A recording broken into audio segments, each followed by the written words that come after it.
Welcome to BB9 news. ముందుగా headlines చూద్దాం. LB స్టేడియంలో జరిగిన బీజేపీ భాగ్యనగర్ జనసభ పాల్గొన్న నరేంద్ర మోదీ. కాంగ్రెస్ అధికారంలోకి వచ్చాక డబుల్ ఆర్ ట్యాక్స్ పై చర్చ సాగుతోందన్న ప్రధాని. Telangana R tax, Delhi R tax అని విమర్శ.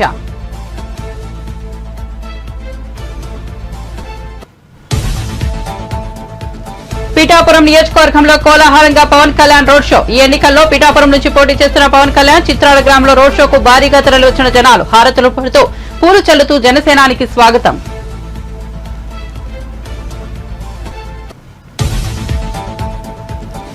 గన్నవరంలో ప్రజాగలం సభ. బోరున వర్షంలోనూ సభకు భారీగా తరలివచ్చిన జనాలు. చంద్రబాబు కూడా వర్షంలోనే ప్రసంగించిన వైనం.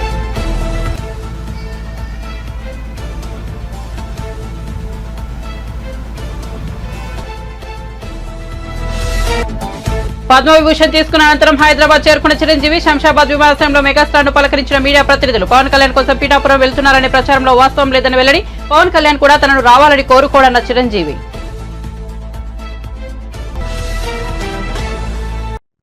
ఇక వార్త వివరాల్లోకి వెళ్తే తెలంగాణలో కాంగ్రెస్ అధికారంలోకి వచ్చాక డబుల్ ఆర్ ట్యాక్స్ పై చర్చ సాగుతోందని. ఒక ఆర్ తెలంగాణ అయితే 2 ఆర్ ఢిల్లీ ప్రధాని మోదీ అన్నారు. తాను ఎవరి పేరు చెప్పకపోయినప్పటికీ ముఖ్యమంత్రి వచ్చి వివరణ ఇస్తున్నారని. తెలంగాణ ఆర్ అంటే రజాకార్ అని పేర్కొన్నారు. ఈ డబుల్ ఆర్ కలిసి హైదరాబాద్ ను తెలంగాణను ఏటీఎం చేసేశారని ఆరోపించారు. రజాకార్ ట్యాక్స్ ఎలా ఉంటుందో పాత బస్తీకి వెళ్తే తెలుస్తుందన్నారు. ఎల్బీ స్టేడియంలో జరిగిన బీజేపీ భాగ్యనగర్ జనసభలో ప్రధాని పాల్గొన్నారు. అందరికీ అక్షయ తృతీయ శుభాకాంక్షలు తెలిపారు. ఈ సందర్భంగా మాట్లాడుతూ తనకు హైదరాబాద్ చాలా ప్రత్యేకమని చెప్పారు. 4 जून को वोट जाता है। आप मुझे बताइए, क्या भारत करप्शन जैसी प्रॉब्लम के साथ आगे बढ़ सकता है क्या? पूरी ताकत से बताइए, बढ़ सकता है क्या? बढ़ सकता है क्या? क्या भारत को लाखों करोड़ के स्कैम करने वाली पार्टियां आगे बढ़ा सकती है क्या? क्या यूथ की एस्पिरेशंस को इग्नोर करने वाली पार्टियां देश का भविष्य बना सकती है?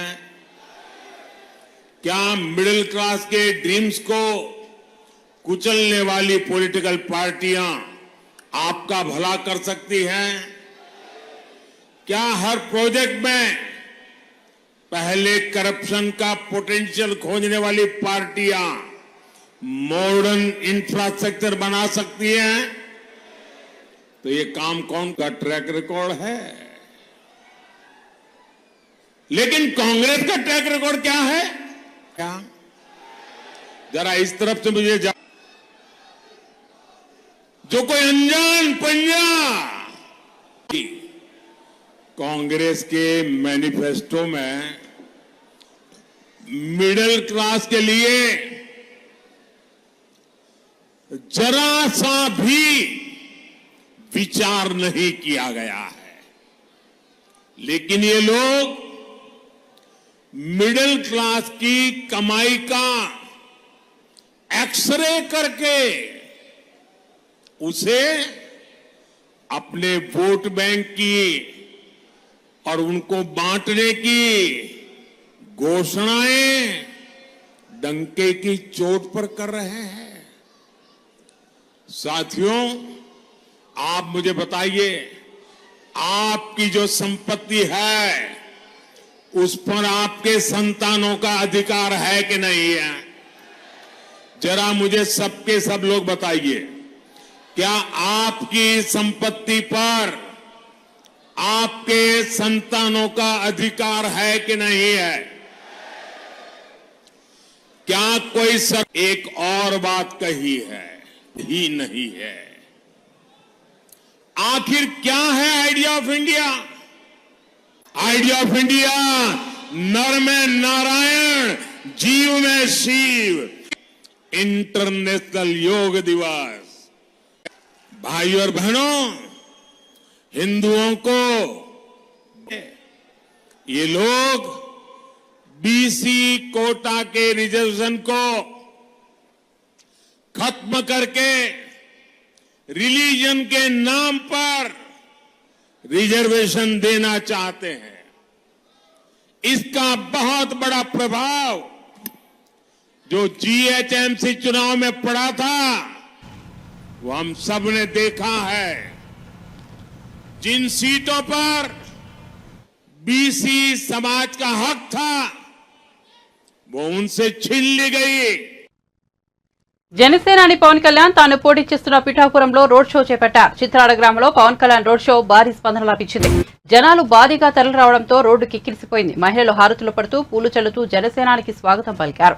పవన్ తో పాటు ఈ రోడ్ షోలో పిఠాపురం టీడీపీ ఇన్ఛార్జ్ ఎస్వీఎస్ఎన్ వర్మ, కాకినాడ లోక్సభ స్థానం నుంచి జనసేన అభ్యర్థి తంగెళ్ల ఉదయ్ శ్రీనివాస్ కూడా పాల్గొన్నారు. ఈ సందర్భంగా పవన్ మాట్లాడుతూ పిఠాపురం నియోజకవర్గంలో ఉన్న సమస్యలు తనకు తెలుసునని, తాను గెలిచాక వాటిని పరిష్కరిస్తారని, పిఠాపురంను ఒక ఆదర్శ నియోజకవర్గంగా తీర్చిదిద్దుతానని హామీ ఇచ్చారు.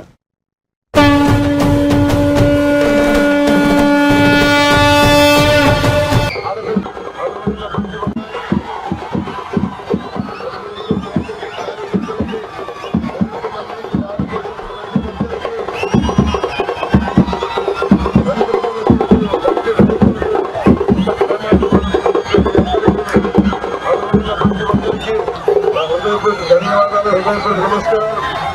మన పిఠాపురం భవిష్యత్తు, ఆంధ్రప్రదేశ్ భవిష్యత్తు మన పిఠాపురం మీద ఆధారపడి ఉంది. మీరు బలమైన మెజారిటీ తోటి మీరు నాకు ఎన్నికలుగా నిలబడాలి. మేమందరి కోసం సమిష్టిగా దశాబ్దం ఏ పదవి లేకుండా పార్టీని నడుపుతూ ఉన్నాం. భవిష్యత్తులో మన ఆంధ్రప్రదేశ్ భవిష్యత్తు మన పిఠాపురం ఉద్దేశిస్తుంది. అందుకని మనస్ఫూర్తిగా మీ ఆశీస్సులు పూర్వంగా కావాలి, ఆశీర్వచనాలు కావాలని కోరుకుంటూ ప్రతి సమస్య మీద బలమైన స్పందన ఇచ్చి పరిష్కారం మాట్లాడుతున్నాం.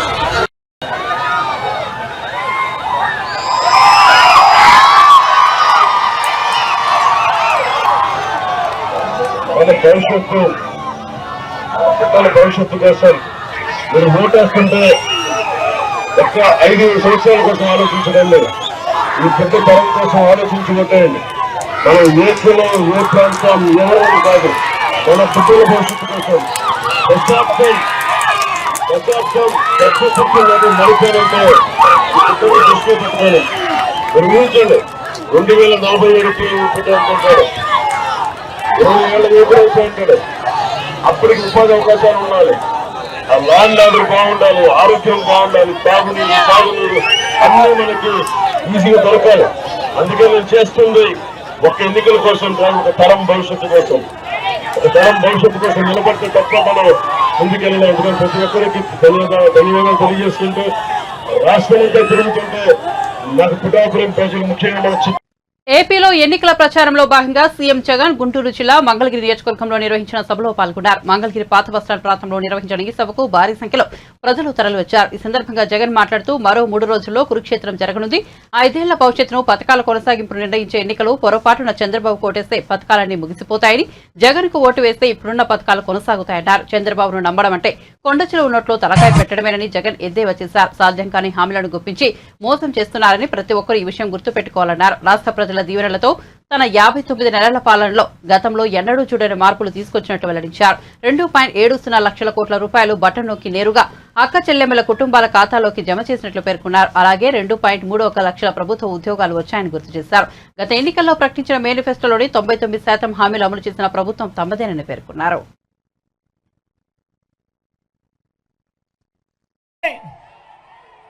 జగన్కు ఓటు వేస్తే పథకాలన్నీ కొనసాగింపు, ఇంటింటి అభివృద్ధి. అదే పొరపాటున చంద్రబాబుకు ఓటు వేస్తే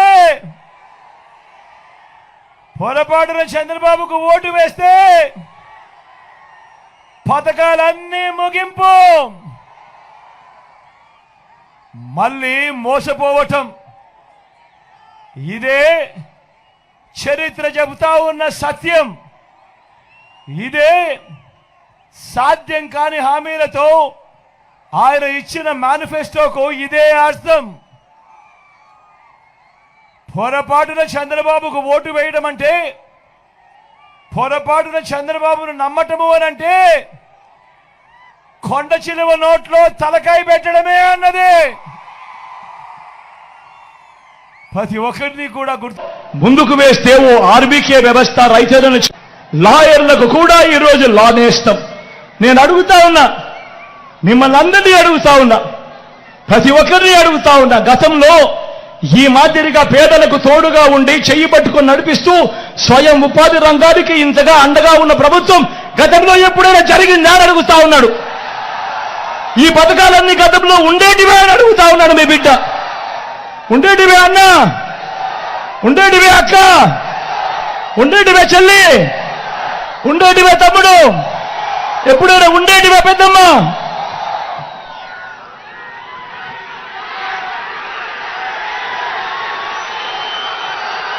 ఏ పేదవాడు అప్పుల పాలు కాకూడదు, ఏ పేదవాడు వైద్యం అందక ఇబ్బంది పడకూడదు, ఏ పేదవాడు వైద్యం అందక అప్పుల పాలయ్యే పరిస్థితి ఏ పేదవాడికి రాకూడదు అని మొట్టమొదటిసారిగా ఈ 59 నెలల కాలంలో గతంలో ఎప్పుడూ జరగని విధంగా ఈ రోజు ఆరోగ్యశ్రీని విస్తరించాం. 25 లక్షల దాకా ఏ పేదవాడికైనా ఉచితంగా వైద్యం, రెస్ట్ పీరియడ్ లో కూడా ఆపరేషన్ అయిపోయిన తర్వాత ఆ పేదవాడికి రెస్ట్ పీరియడ్ లో కూడా ఆరోగ్య ఆసన. ఈ రోజు ప్రతి పేదవాడికి అండగా లెమ్మలు ఎక్కడికి బయటికి వెళ్ళినా కూడా ఇదే చంద్రబాబు నాయుడు గారు 14 సంవత్సరాలు ఆయన అధికారంలో ఉన్నా కూడా ఏ రోజు ఏ పేదకు గుర్తుకొచ్చే ఒక్క పథకము పెట్టలేదు అనంటే, ఏ పేదకు గుర్తుకొచ్చే ఒక్క మంచి కూడా ఆయన చెయ్యలేదు అనంటే ఆయన పాలన ఎలా ఉండేది అని చెప్పి ఒక్కసారి గమనించమని అడుగుతా ఉన్నా. అధికారంలోకి వచ్చేదాకా చంద్రబాబు పాలన అబద్ధాలు, మోసాలు. అధికారం దక్కితే చంద్రబాబు చేసే మాయలు, మోసాలు ఎలా ఉంటాయో ఒక్కసారి ఈ 2014లో ఆయన ఇచ్చిన ఈ పాంప్లెట్ ఒక్కసారి చూడమని కోరుతా ఉన్నా, అడుగుతా ఉన్నా. ప్రత్యేక హోదా ఇచ్చాడా? దాన్ని అమ్మేశారు.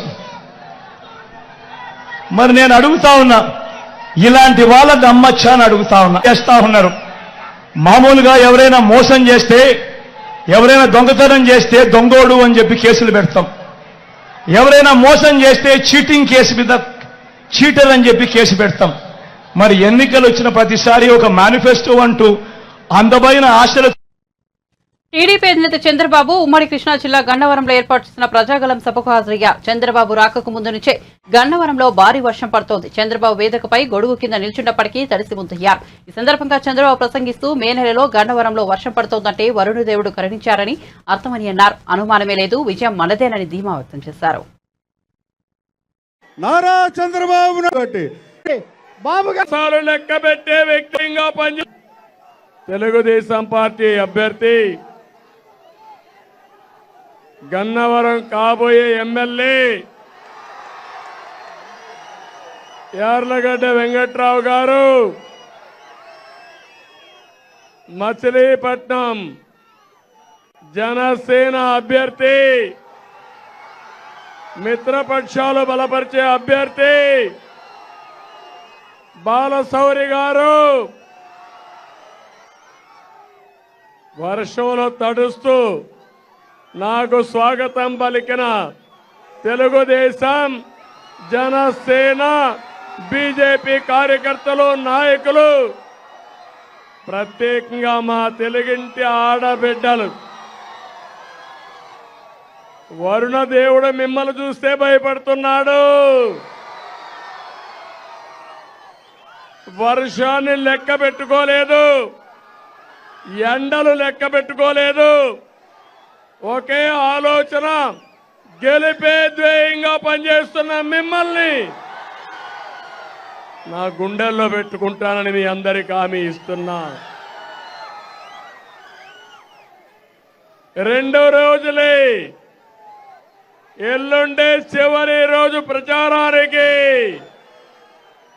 3 రోజుల్లో ఎన్నికలు అయిపోతున్నాయి. తాడేపల్లి ప్యాలెస్ లో ఒక సైకో ఉన్నాడు.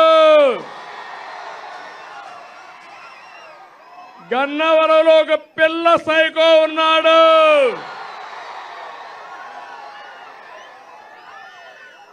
కబద్దార్ గుర్తుపెట్టుకోండి.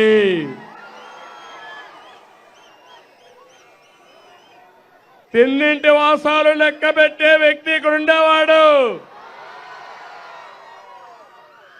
మర్యాద చూశారు కానీ భవిష్యత్తులో ఇలాంటి రాజకీయ రౌడీల్ని తుంగలో దొక్కకపోతే చూడండి తమ్ముళ్ళు అని మీకు హామీ ఇస్తున్నాం.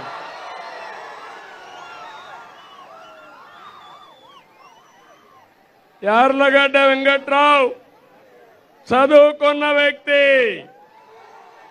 రాజకీయాలు ఆధారంగా చేసుకోలేదు. అమెరికాకి వెళ్ళి తెలివితేటతో డబ్బులు సంపాదించిన వ్యక్తి యార్లగడ్డ వెంకట్రావు. ఇక్కడ ఉండే సైకో రౌడీజం చేసి భూ కబ్జాలు చేసి డబ్బులు సంపాదించిన వ్యక్తి. అందుకే హామీ ఇస్తున్నా, ఇక్కడ మేము కానీ మా మిత్రుడు పవర్ స్టార్ పవన్ కళ్యాణ్ గారు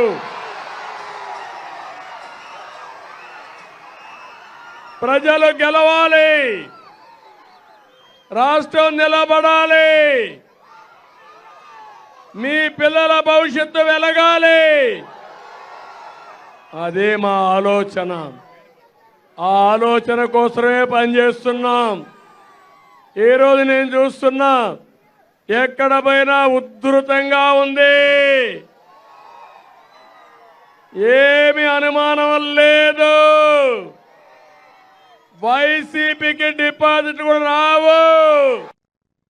తాను అడిగిన ప్రశ్నలకు సీఎం జగన్ సూటిగా సమాధానం చెప్పాలని ఏపీపీసీసీ అధ్యక్షులు కడప ఎంపీ అభ్యర్థి షర్మిల డిమాండ్ చేశారు. కడపలో నిర్వహించిన విలేకరుల సమావేశంలో ఆమె మాట్లాడుతూ కంటతడి పెట్టుకున్నారు. రాజకీయ కాంక్షతోనే కడపలో పోటీ చేస్తున్నానని జగన్ అంటున్నారు. నన్ను రాజకీయాల్లోకి తెచ్చింది జగనన్న కాదా? జైల్లో ఉన్నప్పుడు నన్ను పాదయాత్ర చేయమన్నది మీరు కాదా? నా భర్త పిల్లల్ని వదిలేసి 1000 కిలోమీటర్ల మేర పాదయాత్ర చేశా. మీ భవిష్యత్ కోసం నా కాలికి గాయమైనా వెనక్కి తగ్గలేదు. పాదయాత్ర సమయంలో వైఎస్ఆర్సీపీ అంతా నా చుట్టే తిరిగిందే. నాకే రాజకీయ కాంక్ష ఉంటే వైఎస్ఆర్సీపీని నేను హైజాక్ చేసేదాన్ని కదా. మీ నుంచి పైసా సాయం కోరినట్టయినా నిరూపించగలరా? మీరు వైఎస్ఆర్ కొడుకునని ఎందుకు మర్చిపోతున్నారు? ప్రపంచంలో రాజకీయ విభేదాలు ఉన్న వాళ్ళు చాలా మంది ఒకే కుటుంబంలో ఉన్నారు.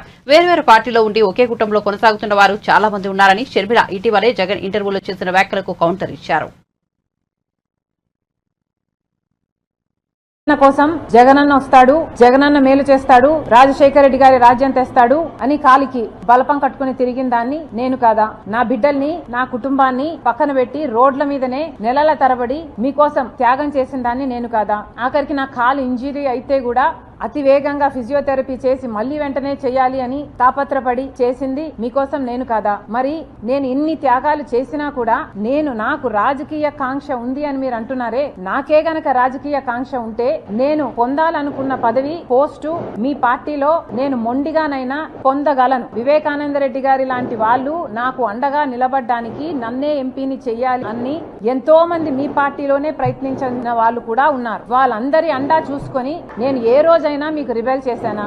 నాకు రాజకీయ కాంక్ష గాని, డబ్బు కాంక్ష గాని ఉంది అని మీ మనస్సాక్షిలో మీరు నిజంగానే నమ్ముతున్నారా? నాకు రాజకీయ కాంక్ష మీకోసం మీతో ఉన్నంత కాలం, మీరు ముఖ్యమంత్రి అయినంత వరకు నాకు రాజకీయ కాంక్ష లేదు, నాకు డబ్బు కాంక్ష లేదు. నేను ఏం చేసినా మీకోసం చేశాను, నేను త్యాగం అనుకొని చేశాను, నా అన్న కోసం అనుకొని చేశాను.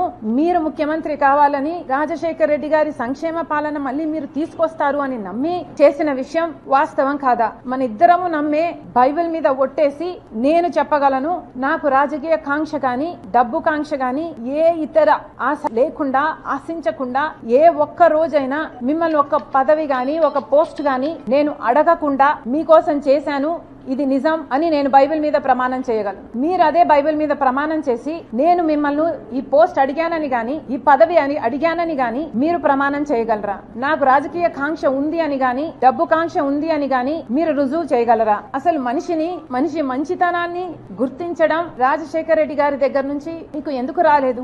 ఏదైనా ఒక లావాదేవీ కోసం, ఏదైనా ఒక లాభం కోసం ఆలోచన చేసే మనిషి కాదు రాజశేఖర రెడ్డి గారు. ఆయన బిడ్డను నేను, ఆయన హృదయానికి దగ్గరగా ఆయన మాటలు వింటూ ఆయన హృదయంలో హృదయంగా పెరిగిందని నేను.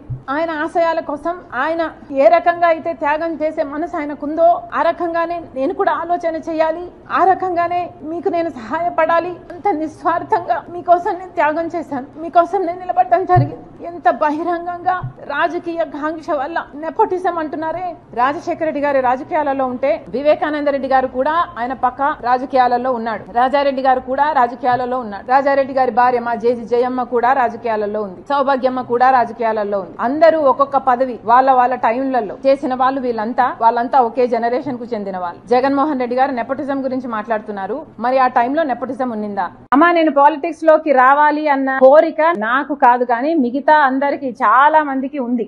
ఈ పాప పాలిటిక్స్ లో షైన్ అవుతుంది, ఈ పాప నీకు బలం అవుతుంది, ఈ పాప పార్టీకి మంచిది అవుతుంది అన్న ఒపీనియన్ ను జగన్మోహన్ రెడ్డి గారికి వందల సంఖ్యలో చేస్తుంటారు. అమ్మ కూడా చేసింది. అమ్మకు కూడా జగన్మోహన్ రెడ్డి గారు నన్ను ఎంపీని చేస్తాను అని మాటిచ్చారు. తర్వాత అమ్మ అడుగుతూ వచ్చింది తప్ప ఎంపీని చెయ్యి అని నేను ఒక్క రోజు కూడా జగన్మోహన్ రెడ్డి గారిని నాకు ఈ పదవి ఇమ్మనని గాని, నాకు ఈ పోస్ట్ ఇ అని గాని నేను ఒక్క రోజు కూడా నా నోరు తెరిచి అడిగిన పాపాన పోలేదు. ఎందుకంటే నాకు తెలుసు ఆయనకి ఇష్టం లేదు అని. ఏదైనా అన్నకి ఇష్టం లేదులే, అన్న వదిలేద్దాంలే, అన్న అడిగాడు చేద్దాంలే, అన్న కోసంలే, అన్న అని పిచ్చి పట్టిన దాని మాదిరి నేను చేశాను. దానికి ఈరోజు అనుభవిస్తున్నా. అమ్మ చెప్పినప్పుడు కాదండి, అమ్మకి మాట ఇచ్చింది ఆయనే. అదే కదా ఆవిడ అడిగేది. మాట ఇచ్చావు కదా నిలబెట్టుకో అని ఆవిడ అడుగు. భూముల సర్వేలన్నీ పూర్తయి ల్యాండ్ టైటిలింగ్ చట్టం అమల్లోకి వస్తే భూ వివాదాల పరిష్కారం మరింత సులభతరం అవుతుందని ఏపీ రాష్ట్ర ప్రభుత్వ సలహాదారు సజ్జల రామకృష్ణారెడ్డి స్పష్టం చేశారు. ఎన్నికల్లో లబ్ధి పొందేందుకు చంద్రబాబు ల్యాండ్ టైటిలింగ్ చట్టంపై కావాలని దుష్ప్రచారం చేస్తున్నారని ఆయన మండిపడ్డారు. కేంద్రం తెచ్చిన ల్యాండ్ టైటిలింగ్ చట్టానికి నాడు చంద్రబాబు ప్రభుత్వమే పూర్తిగా ఆమోదముద్ర వేసిందని ఆయన గుర్తు చేశారు. ల్యాండ్ టైటిలింగ్ చట్టం అనేది భూ యజమానికి ప్రభుత్వం తరపున పూర్తి హామీ ఇవ్వడమే కానీ సజ్జల స్పష్టం చేశారు. విజయవాడలో ఏర్పాటు చేసిన విలేకరుల సమావేశంలో సజ్జల రామకృష్ణారెడ్డి మాట్లాడారు. నాడు టైటిలింగ్ చట్టానికి ఆమోదముద్ర వేసిన తెలుగుదేశం ప్రభుత్వమేనని, నేడు అదే పార్టీ ఈ చట్టంపై దుష్ప్రచారం చేస్తోందని ఆగ్రహం వ్యక్తం చేశారు. ఎన్నికల్లో లబ్ధి పొందేందుకు కోట్లాది రూపాయలు ఖర్చు పెట్టి ల్యాండ్ టైటిలింగ్ చట్టంపై టీడీపీ దుష్ప్రచారం చేస్తోందన్నారు.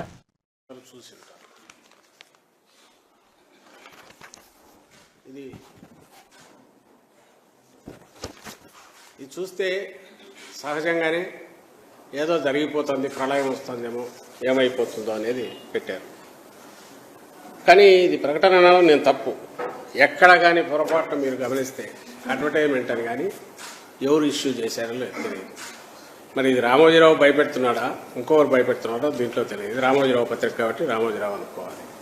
పోనీ అలా అనుకుందామంటే రాధాకృష్ణ అదే పెట్టాడు. దీంట్లో కూడా ఎక్కడా లేదు, ఎవరిచ్చారో లేదు ఈ భయపెట్టే ప్రకటన. కింద చంద్రబాబు ఉన్నాడు కాబట్టి, ఈ గుర్తులు ఉన్నాయి కాబట్టి ఇది వీళ్ళు ఇచ్చారని అనుకోవాలి. ఏం రాశారంటే దీంట్లో మీ భూమి మీది కాదు, ల్యాండ్ టైటిలింగ్ చట్టంతో జరగబోయేది ఇదే, జగన్ దుర్మార్గ చట్టంతో కింద కొన్ని మళ్ళీ బాబుని రప్పిద్దామని అన్నారు.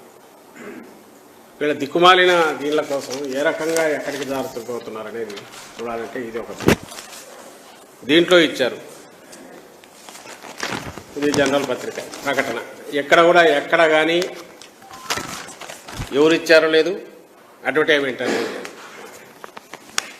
ఒక్క ఈ పత్రికలో మాత్రమే వాళ్ళ పాలసీ అనుకుంటా అడ్వర్టైజ్మెంట్ అని ఉంది, రాశారు. ఇష్యూడ్ బై తెలుగుదేశం పార్టీ అని ఇక్కడ ఉన్నారు. అంటే నేను దీంతోనే ఎందుకు మొదలు పెడుతున్నా అంటే, ఒకటి దీంట్లో ఉన్న కంటెంట్, వీళ్ళు మనుషుల పిశాచాల రాక్షసులు కూడా కాదు. ప్రజల జీవితాలతో ఎందుకు ఆడుకోవాలనుకుంటున్నారు? ప్రజల జీవితాలతో, రాష్ట్ర ప్రజల జీవితాలతో ఏమాత్రం ఎంతో కొంత ఆస్తి ఉన్నా, స్థిరాస్తి ఉంటే వాళ్లను భయపెట్టి భయభ్రాంతములు చేసి వాళ్ళు అనుకున్న రకంగా ఏదో సాధించాలనే దాంతో ఆ దుగ్ధతో ఇలా చేసినారని ఇక్కడ అర్థమవుతుంది. మీకే గమనిస్తున్నారు. తోడేళ్లు పైనంతా, కిందేమో కూటమి అధికారంలోకి రాగానే ల్యాండ్ టైటిలింగ్ యాక్ట్ చట్టం రద్దు, కింద చంద్రబాబు ఫోటో. వీళ్లకు సిగ్గు శరము ఉంటే, వీళ్ళు నిజంగా ఇది ఒక రాజకీయ పార్టీ అయితే ఇదే పద్ధతి ప్రజల్లోకి వెళ్ళడం. ల్యాండ్ టైటిలింగ్ యాక్ట్ అనేది ఏదైతే ఇప్పుడు వీళ్ళు అన్నట్టు నిజంగా రద్దు చేసేదైతే, ఈ ల్యాండ్ టైటిలింగ్ యాక్ట్ బిల్లు పెడుతున్నప్పుడు ఎందుకు దాన్ని తెలుగుదేశం పార్టీ సపోర్ట్ చేసింది? At the cost of repetition మళ్ళీ నేను కొద్దిగా చూడండి, మీకు చూపాలి. ఎందుకంటే ఇది చూడగానే ఖచ్చితంగా ఫోన్లు వస్తున్నాయి, ఏమో జరిగిపోతుంది, ఏమో జరిగిపోతుంది, ఏమో జరిగిపోతుంది. దీనికి శిక్ష వేయాలని కూడా ప్రజలు ఆలోచించాలి. ఇంతటి అబద్ధాలు, ఇంతటి పైశాచికత్వంతో అడ్డగోలుగా అబద్ధాలు, విష ప్రచారం, భయాందోళనకు గురి చేసి భయభ్రాంతులను చేసే దానికి దిగజారితే అది కూడా మళ్ళీ ఒక అడ్వర్టైజ్మెంట్ అని రాసుకోవడం కూడా లేదు. ఇది నైతికంగా ఇంకో రకంగా అంత అది చాలా పెద్ద మాట. వీ కాంట్ ఎక్స్పెక్ట్ ఇలాంటి దిగజారుడు బురదగుంటలో లేదా సెప్టిక్ ట్యాంక్లో పడి దొర్లుకునే చంద్రబాబు నాయుడు కానీ ఆ ముఠా కానీ వాళ్ళకి అంత అదేదో పెద్ద. తాను రాజకీయాలకు అతీతమని పద్మవిభూషణ్ గ్రహీత మెగాస్టార్ చిరంజీవి అన్నారు. శుక్రవారం ఆయన ఢిల్లీ నుంచి హైదరాబాద్ చేరుకున్నారు. భారత రెండో అత్యున్నత పురస్కారాన్ని అందుకున్నారు. హైదరాబాద్ చేరుకున్న చిరంజీవిని శంషాబాద్ విమానాశ్రయంలో మీడియా పలకరించింది. ఈ సందర్భంగా ఆయన మాట్లాడుతూ తాను రాజకీయాలకు అతీతంగా ఉంటానని చెప్పారు. తాను తన తమ్ముడు పవన్ కళ్యాణ్ కు మద్దతుగా పిఠాపురం వెళ్తున్నాననే ప్రచారంలో వాస్తవం లేదన్నారు. పిఠాపురానికి తాను రావాలని కళ్యాణ్ కోరుకోడన్నారు. కళ్యాణ్ బాబు ఎప్పుడూ బాగుండాలని, జీవితంలో అనుకున్నది సాధించాలని కోరుకుంటానన్నారు. మా తమ్ముడు రాజకీయంగా ఎదగాలని మా కుటుంబం మనస్ఫూర్తిగా కోరుకుంటోందన్నారు. స్వర్గీయ ఎన్టీఆర్ భారతరత్నకు అర్హులు అన్నారు. కూటమి ప్రభుత్వం వస్తే ఎన్టీఆర్ కు భారతరత్నపై ఆలోచన చేయాలని కోరారు. మీరందరూ ఎంతమంది వస్తారని థ్యాంక్ యూ ఫర్ కమింగ్. ఈ రోజున నిజం చెప్పాలంటే చాలా చాలా ఆనందంగా ఉంది. 45 సంవత్సరాల సుదీర్ఘ ఈ కళా సేవకి కేంద్ర ప్రభుత్వం గుర్తించి ఈ పద్మ విభూషణ్ అవార్డు ఇవ్వటం నిజంగా చాలా ఆనందంగా, సంతోషంగా ఉంది. సో భారత ప్రభుత్వానికి దానికి వెనకుండి ఈ అవార్డు రావడానికి కారణభూతులైన ప్రతి ఒక్కరికి నా హృదయపూర్వక ధన్యవాదాలు తెలియజేస్తున్నాను. అండ్ ముఖ్యంగా ఈ అవార్డు రావటం వెనుకాల నా కృషి, నా కళాసేవ, ఈ సమాజానికి ఎంతో కొంత ఇతోధికంగా నేను చేసినటువంటి సేవలు ఇవన్నీ పక్కన పెడితే నన్ను గుండెలో పెట్టుకుని ఆదరించి ప్రేమించినటువంటి నా అభిమానులు, అలాగే ప్రేక్షకులు, అలాగే నాకు ఎన్నో అవకాశాలు ఇచ్చి ఈ రోజున నన్ను నేను ఇలాగా తీర్చిదిద్దుకోవడానికి కారణభూతమైనటువంటి నా డైరెక్టర్స్కి, నా నిర్మాతలకి, నా ఇతర టెక్నీషియన్స్కి, ప్రతి ఒక్కరికి ఎవరైతే దోహదపడ్డారో ప్రతి ఒక్కరికి నేను ధన్యవాదాలు తెలియజేసుకుంటూ ఈ అవార్డు ఇదంతా వారి సహకారం, నేను ఈ ఎత్తుకు ఎదగడానికి కారణమైనటువంటి వారందరిది. కాబట్టి ఈ సందర్భంగా మరొకసారి నా సంతోషాన్ని తెలియజేసుకుంటూ నేను ధన్యవాదాలు తెలియజేస్తాను. నిజంగా ఇది వారికి ఎంతైనా రావడం సముచితం, రావాలని నేను కూడా మనస్ఫూర్తిగా అభిలషిస్తున్నాను, రావాలని కోరుకుంటున్నాను. అది ప్రభుత్వ పరంగా చేస్తే కనుక త్వరితగతిన ఇది సహకారం అవుతుంది. అండ్ డెఫినెట్గా ఎంతైనా సరే అటు ఎంజీఆర్ గారికి వచ్చినప్పుడు వీరికి రావటం కూడా అంతకంత సముచితం అండ్ అది ఆనందదాయకం. దానికి నేను ఎదురు చూస్తుంటాను, నేను కోరుకుంటున్నాను రామారావు గారికి భారతరత్న రావాలి. నేను రాజకీయాలకు అతీతంగా ఉన్నాను అనుకోవచ్చు. తర్వాత పిఠాపురానికి నేను వెళ్ళటం లేదని అది ముందుచ్చేది. ఇది మీడియాలో మీరు ఎందుకో స్పెక్యులేట్ చేశారు, అది మీరు పెంచి పోషించారు దానికి సమాధానం చెప్పాల్సిన అవసరం నాకు లేదు. నేను వెళ్ళటలేదు. బాబు మా కళ్యాణ్ బాబు దాన్ని రమ్మని ఎప్పుడూ కోరుకోలేదు. నా కంఫర్ట్ వదిలేస్తాడు. అండ్ తను బాగుండాలి, తన జీవితంలో అనుకున్నది కోరి సాధించాలన్న అభిలషిస్తాను. నేను నాకు ఆశీస్సులు అందజేస్తాను. దానికి నేను తనతో పాటు నేను ఉన్నాను అని చెప్పేందుకు మొన్న ఒక వీడియో బయట ఇచ్చాను. అండ్ ఖచ్చితంగా మా తమ్ముడి యొక్క అభివృద్ధిని, మా తమ్ముడు రాజకీయంగా ఎదగడానికి ఎప్పుడు మా కుటుంబ సభ్యులు మేము మనస్ఫూర్తిగా మనసావాచ కోరుకుంటాం. బులెటిన్ ముగించే ముందు హెడ్లైన్స్ మరోసారి చూద్దాం. ఎల్బీ స్టేడియంలో జరిగిన బీజేపీ భాగ్యనగర్ జనసభలో పాల్గొన్న నరేంద్ర మోదీ. కాంగ్రెస్ అధికారంలోకి వచ్చాక డబుల్ ఆర్ ట్యాక్స్ పై చర్చ సాగుతుందన్న ప్రధాని. Telangana R tax, Delhi R tax అని విమర్శ.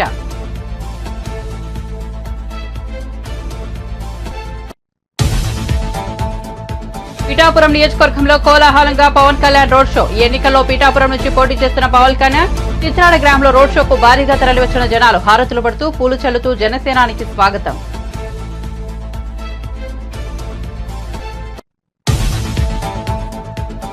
గన్నవరంలో ప్రజాగలం సభ బోరున వర్షంలోనూ సభకు భారీగా తరలివచ్చిన జనాలు. చంద్రబాబు కూడా వర్షంలోనే ప్రసంగించిన వైనం.